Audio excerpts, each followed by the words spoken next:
मैं आपको एक सिचुएशन देती हूँ। आप एक आईपीएस ऑफिसर हैं और वहाँ पे ट्राइबल्स प्रोटेस्ट कर रहे हैं अगेंस्ट लैंड इंक्रोचमेंट। आपको अपने सुपीरियर से ऐसे ऑर्डर्स मिलते हैं कि you have to disperse the crowd and उसके लिए अगर तुम्हें लाठी चार्ज भी करना हो तो तुम करो। अब आप जो है उन्हें वर्बली डिस्पर्स करने की कोशिश कर रहे हैं, बट वो जो विमेन है, ओल्ड पीपल हैं, they are not leaving the protest. Now my question is, आप इस सिचुएशन में क्या करेंगे? चलिए इस क्वेश्चन को आज हम लॉ एंड मोरालिटी के पर्सपेक्टिव से नेविगेट करेंगे। अब इस सिचुएशन में दो ही चीज़ हो सकती हैं, either you follow the order or you do not follow the order. And for the sake of situation, we will presume that the order here is actually a law or is equivalent to a law. अब हम first situation वो लेते हैं जहां आपको ऐसा लगता है कि ये कानून ही गलत है, आपके बिलीफ सिस्टम इसे मानने को रेडी ही नहीं कि ये इवल लॉ होना भी चाहिए। और ये जो रेजिस्टेंस आपके अंदर आ रहा है, not to follow the orders, not to follow this evil law, इसे हम साइकोलॉजी में कॉग्निटिव डिसोनेंस कहते हैं। कॉग्निटिव डिसोनेंस सिंपली मीन्स वो डिस्कम्फर्ट, वो साइकोलॉजिकल स्ट्रेस जो आपको फील होता है जब आपके एक्शंस जो हैं वो आपके बिलीव्स या वैल्यूज़ के कॉन्ट्रडिक्शन में हैं। ये फ़िलॉसफी जो है वो लियोन फेसिंगर ने दी थी। अगर आप इस रेजिस्टेंस की स्टेट से निकले बिना वो ऑर्डर फॉलो करते हैं तो जो भी आपको साइकोलॉजिकल स्ट्रेस एक्सपीरियंस होगा उसे हम कॉग्निटिव डिसोनेंस का नाम देते हैं। अब ऐसे में एक सिचुएशन ये हो सकती है जहां आपको लगे कि आपकी बिलीव्स, आपकी मोरल्स राइट हैं और जो वो कानून है, वो ऑर्डर है, वो ईविल है। ऐसे में आप अपने बिलीव्स की सुन के उस ऑर्डर को डिसोबे करेंगे। और अगर आप ऐसा करते हैं तो आप नेचुरल स्कूल ऑफ लॉ की फ़िलॉसफी को फॉलो करते हैं। बेसिकली ये फ़िलॉसफी सिंपली यही कहती है कि जो भी लॉज आते हैं वो मोरल ग्राउंड्स पे आने चाहिए, एथिकल ग्राउंड्स पे आने चाहिए। एंड क्योंकि यहाँ पे लॉ ही ह्यूमन वैल्यूज़ के कॉन्ट्ररी है, it warrant no obedience.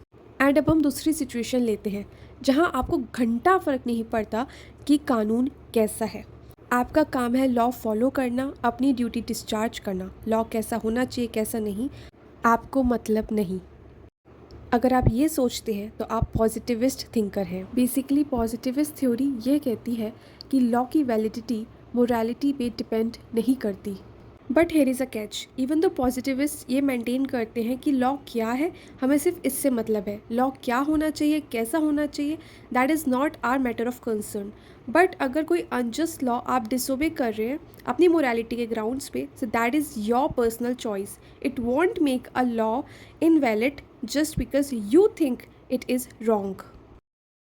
And it is based on the reasoning that morality is subjective. हो सकता है आपको लाठी चार्ज या आपको कोई लॉ इमोरल लगे, बट मे बी दूसरों को वो जस्टिफाइड या रेशनलाइज लगे बेस्ड ऑन द हिस्टोरिकल और सोशोलॉजिकल और एनी अदर ग्राउंड। और जब आप अपनी मोरालिटी और कॉग्निटिव एबिलिटी को स्विच ऑफ मोड पे रखते हैं और सिर्फ अपना कर्म करते हैं, does it make you evil? और इसी क्वेश्चन का आंसर दिया है one of the most controversial Jewish philosopher हैना एरेंट ने अपनी रिपोर्ट पेनल्टी ऑफ ईविल में। ये रिपोर्ट एक नाज़ी ब्यूरोक्रेट एडोल्फ आइकमैन के ट्रायल पे बेस्ड थी। इस रिपोर्ट के कंक्लूजन में हैना ने ये कहा कि जब आप एक डिक्टेटरशिप के सेटअप में रहते हैं जहाँ पे ईविल को इतना ज़्यादा रेगुलराइज, लीगलाइज और नॉर्मलाइज कर दिया गया है, वहाँ पे आपको ईविल डीड ईविल लगेगी ही नहीं, क्योंकि आपकी जो ईविल इंटेंशन है वो एब्सेंट होगी जब आप ये ईविल डीड्स डिस्चार्ज करेंगे।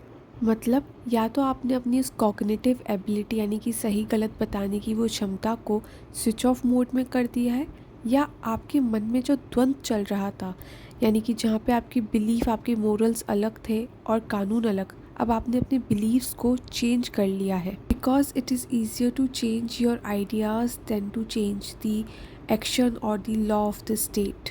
Means Adolf was just following the orders without using his cognitive ability. Now you answer me. What will you choose? Follow the orders and respect your oath as a bureaucrat by shunning or aligning your morality with the law, or disobeying the law or order just because you think that that particular law or order is prima facie evil.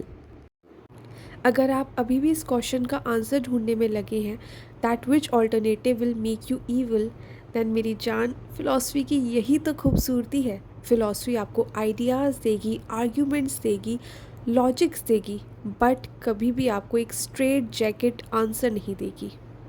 And ये जो debate है law and morality की, ये आज भी exist करती है. And if you want to explore the dark side of this debate, you can watch these 3 films. And also a very famous grudge informer case. आप ये केस स्टडी ज़रूर पढ़िएगा. You will find this case और this topic even more interesting.